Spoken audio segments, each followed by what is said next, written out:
mon fils, n'oublie pas mes enseignements, les enseignements de Dieu, ce que Dieu dit.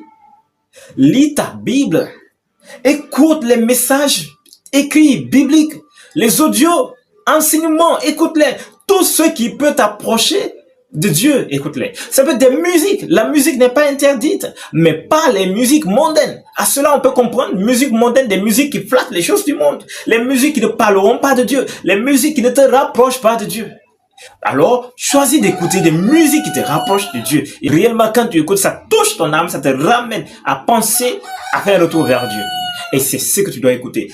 Tous ces messages, toutes ces écritures, tous ces audios que tu peux écouter pour te rapprocher de Dieu, c'est maintenant que tu dois commencer. Tu dois t'y appliquer pour que la parole de Dieu, l'enseignement de Dieu trouve place en toi. Et lorsque tu es rempli par cet enseignement, le Seigneur dit, tu vas prolonger tes vies.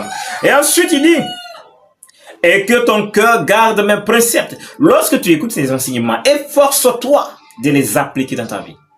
Efforce-toi, quand tu as lu dans ta Bible, tu aimeras le Seigneur lui au-delà de toutes choses.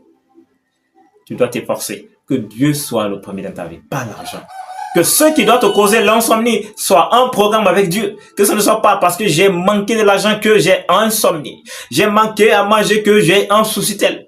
Mais que ce soit le programme de Dieu. La relation avec Dieu, lorsque ça va pas bien, que cela soit seule la chose qui peut te créer de l'insomnie. J'espère que vous me comprenez. Garde ces préceptes.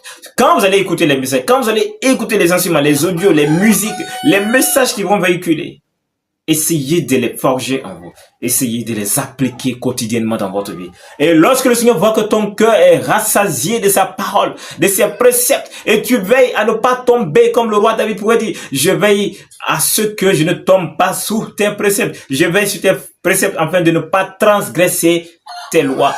Lorsque cela est le désir de ton cœur, le Seigneur t'accorde une longévité. Alléluia. Verset 2. Car ils prolongeront. Lorsque tu fais ces choses, tu médites, tu gardes sa parole, ses enseignements, tu n'oublies pas. Tu veilles à accomplir, à veiller sur ses préceptes pour que tu ne tombes pas en transgression contre le Seigneur. Il dit, car quand tu le fais, ils prolongeront les jours et les années de ta vie. Les années de ta vie. Et je prie que le Seigneur multiplie les années de ta vie et qu'il augmente le nombre de tes jours, afin que tu bénéficies d'une vieillesse heureuse et que tu voies tes enfants, les enfants de leurs enfants, et que tu sois un père qui bénit ses petits-fils.